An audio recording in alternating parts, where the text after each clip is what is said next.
Ei, hola, què tal? Com crear un camp calculat en una consulta de selecció? Anem a l'Access i us ho ensenyo en un moment. Bé, tenim aquí aquesta consulta que ja havíem creat prèviament en vídeos anteriors. És una consulta en la que tenim editorials i llibres, surten els noms dels editorials i alguna informació dels llibres, en concret doncs el títol, l'idioma i el valor.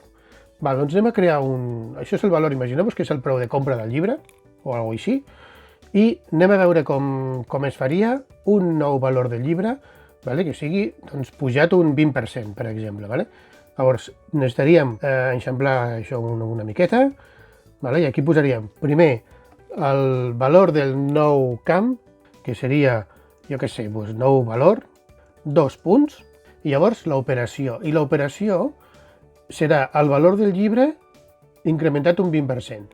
Multiplicarem per 1,2. Llavors, el que són noms de camps els hem de posar en principi entre claudàtors. Llavors posaríem valor llibre, tancaríem, llavors multiplicaríem per 1,2. Amb això creem un nou camp que es diu nou valor i que serà el valor del llibre multiplicat per 1,2.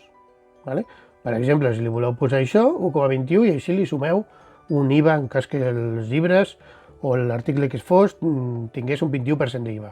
Llavors el que fem és, si executem la consulta, la mirem en vista hoja de datos, fixeu-vos que ara ens ha aparegut una nova columna, que es diu nou valor, tal com li havíem dit, i que té com a valor un 21% més del valor aquest del llibre.